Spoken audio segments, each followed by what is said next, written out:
Hello, everybody, and welcome to Your Life Purpose TV. This is the show where we share the stories of people who have been living their gifts and talents, who discovered them at some stage during their life through some ups and downs, and some who are lucky enough to have known from a very young age. So joining me today is none other than writer, a prolific writer at that, Alison Nancye. It's a great pleasure to have you here with us today, Alison, and I've enjoyed catching up with you prior to this particular interview and live call. So please tell the audience where you are in your life today, and then we'll work a bit backwards. I think that one might be a nice way to do it. Yes. I'm in my kitchen where I love to write my books in my home. I live on the Central Coast in Australia. I'm originally from Bondi, moved up here 3 years ago for that real kind of coastal escape to the country kind of lifestyle. I have become more of a prolific writer since I've been living here. It's just really supported me in terms of living my life purpose, really, and living it with truth and passion in a way that kind of just got rid of all the other stuff that was getting in my way of living how I really wanted to be living. And that's where I live, on the Central Coast in Australia, in a beautiful little writer's cottage, really. Sounds really beautiful. And I know you're a mother to a beautiful boy and girl who have no doubt been a great inspiration to you. So tell us about your books. What are you writing currently? I know you have a launch happening at the end of this month, the end of March 2017.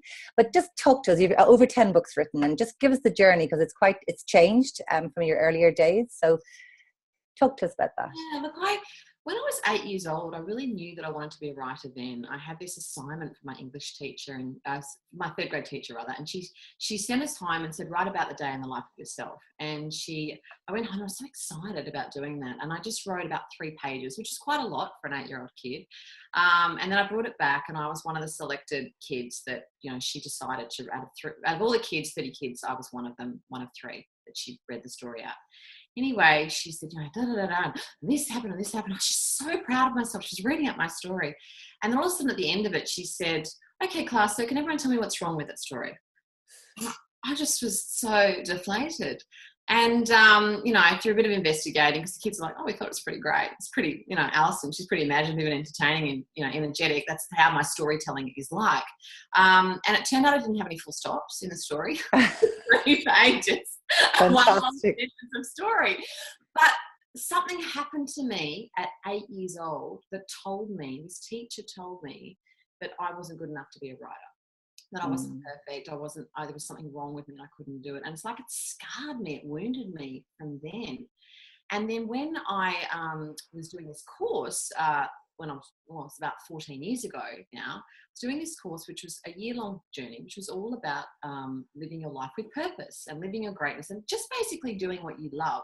It was really about looking at life and saying, well, if you could just strip everything away and have a blank new canvas, how do you really want to be living your life? And 2 fundamental things came up for me, and one of them was that I've always wanted to be a writer. I've always wanted to do that. And the other thing was that I always wanted to find my father. I didn't grow up with my father, so I never knew my dad. I grew up in Bondi with my mum, and I just never knew him. I never had a photo. I really didn't know much about him, but it was just something in the back of my mind and the pit of my belly and just deep within my heart that I wanted to find him.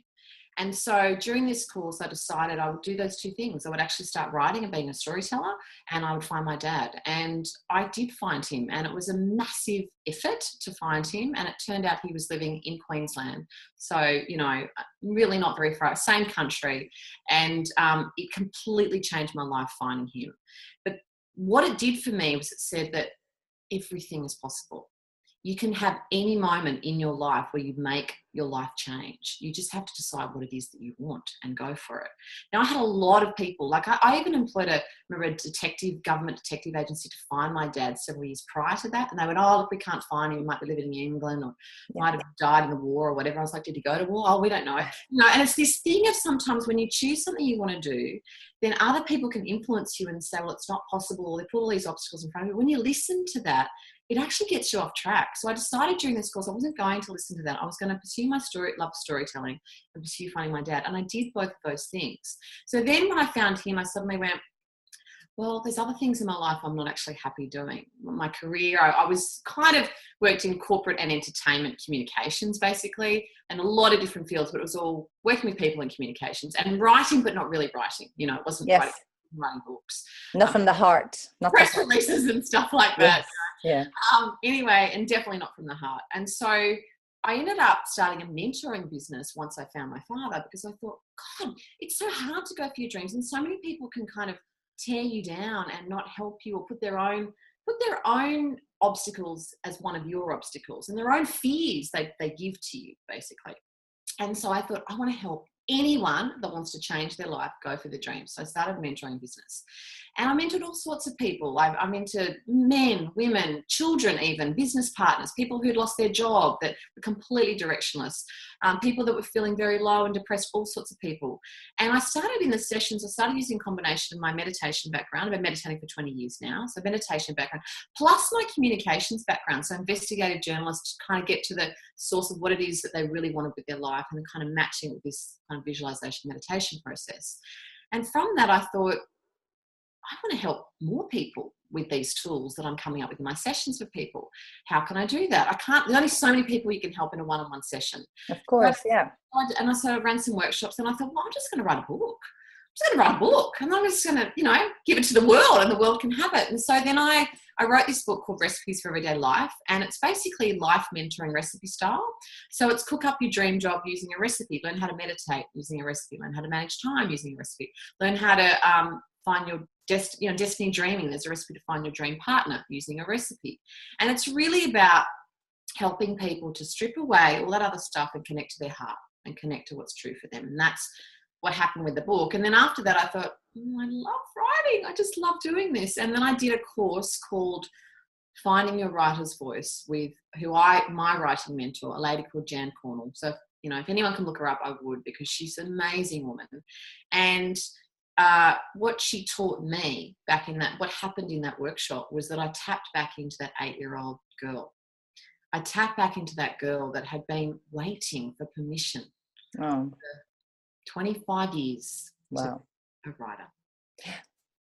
Fantastic. Yeah, so that's kind of how that was born. And then after that, I kept writing more stuff. I've probably written about 1,000 blogs. I've written a lot for the media. I've talked to the media on television, radio, and that sort of stuff. And then I kept doing that, mentoring people. And then again, though, something happened to me, and I thought, I'm a little bit off track again. I'm very focused on helping people, but I've removed myself from that core thing that I love to do. And that core thing that I love to do is to write and to be a storyteller. So then I took my non-fiction background and all the content of self-help, self-development, transformation, supporting people to live their life in a way that they love, and I turned it into fiction. Yeah. So I basically then wrote my first novel a few years ago called Note to Self, which has been made into a feature film, which I'm very excited about. And I'm very excited about it. So Note to Self, I want to just let everybody hear that. So Note to Self is actually going to be a movie sometime soon. Yeah, it will. Fantastic. And so that was very, very transformational to write this book. It was difficult. It's difficult to go from being a non-fiction writer to a fiction writer. It's incredibly, you've got to be committed. You've really got to see it through to the end, at the end. And then once you write the book, you've got to go back and rewrite it and edit it. It's a long process, but it really tapped into a part of me that I hadn't discovered was always available to me. And it really would tap back into that 8-year-old little girl that just loved to just lose herself in writing. And so you're going to say I was just going to say, are you putting the full stops in now and dotting the I's? It's not my job, it's my editor's job. That's great, fantastic. They have to work it out. Exactly. You probably write the way you speak as well, with the passion and the enthusiasm. And I can imagine that. Because, you'll know. You can hear your voice. Yes. And that's what this workshop with Jan did for me. I really tapped into. She did this exercise, actually. It's a really useful exercise for anyone that wants to learn how to write books. Yeah. She said, go and research a whole lot of books in libraries and bookstores and find the ones that you love the style of writing. Yes. And we had to bring it in and research. And what I discovered was all of those books that I chose were all first person.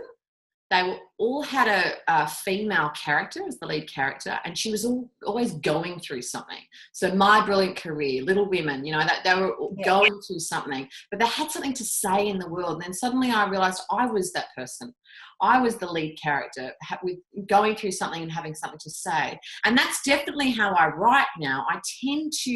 I write what I know and I explore what I don't. So the stories that I write in fiction are not my life story, but I can relate to them because I've had so much crap happen to me in my life.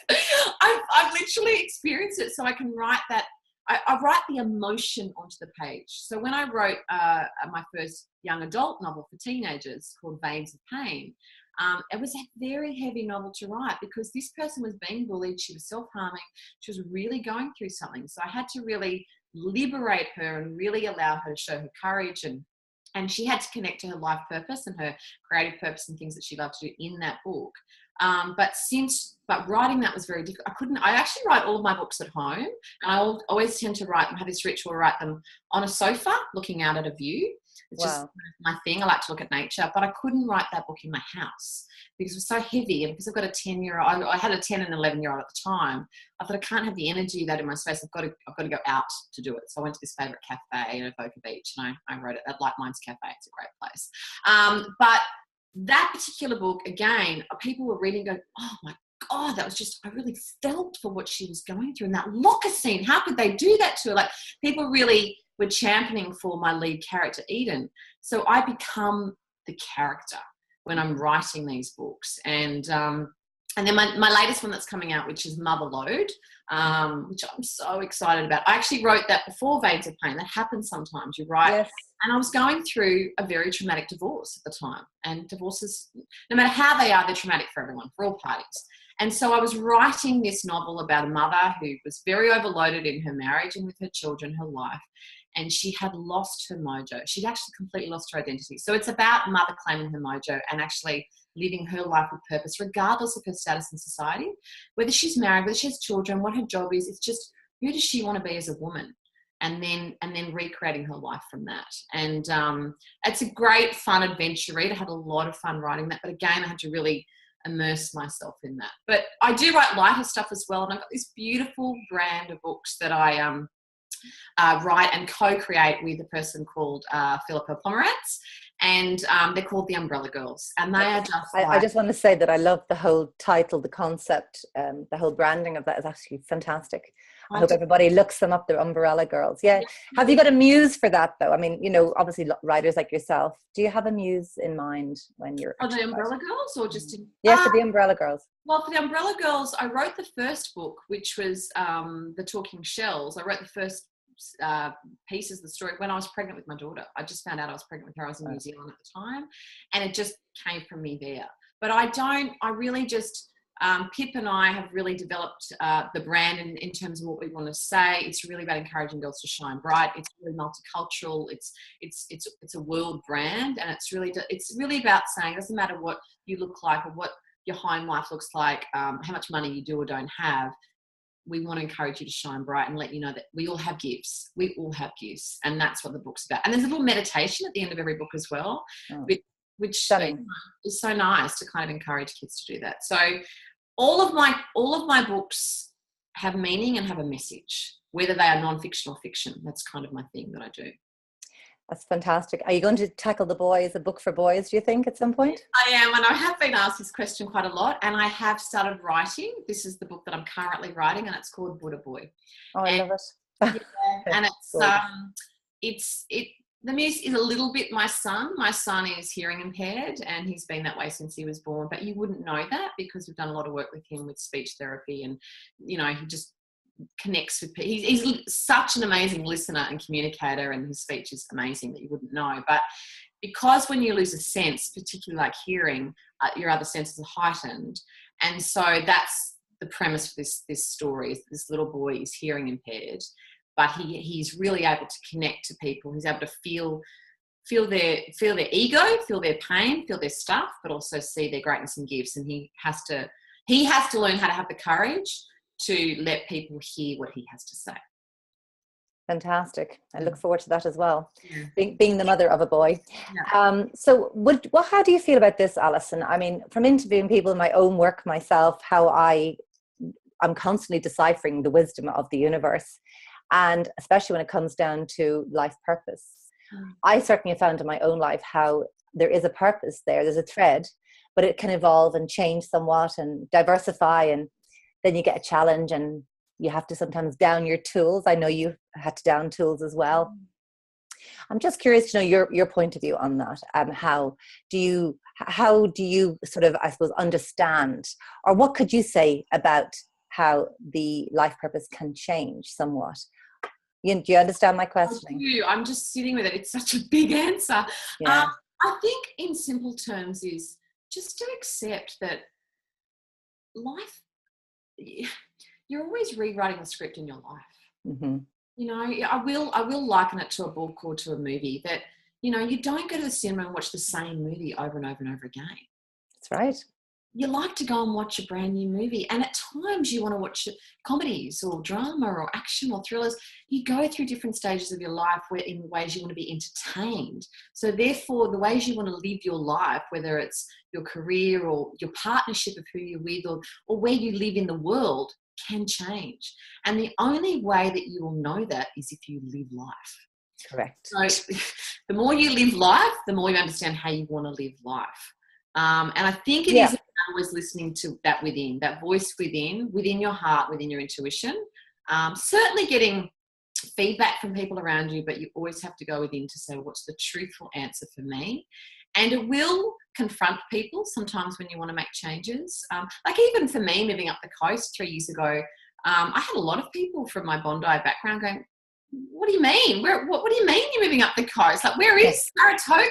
Is that in America? Like, you know, that was very confronting for people. But I had to just let go of wanting to please people, really, and worrying about that. And I think that's part of it. It's just, you're right. You do actually have a core thread of what it is that you love to do. And essentially, I love to help people be happy. That's really at the core of it. I just love to help people be happy.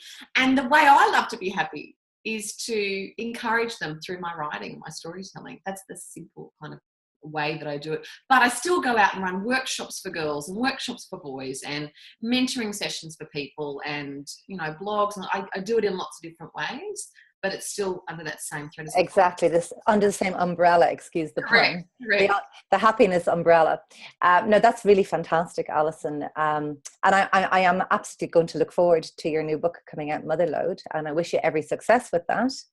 So is there anything else you'd like to say on the subject where, you know, you might offer some guidance to people who are watching, who are just afraid to take that step or afraid of any risk element involved? Yeah. What would you say to them?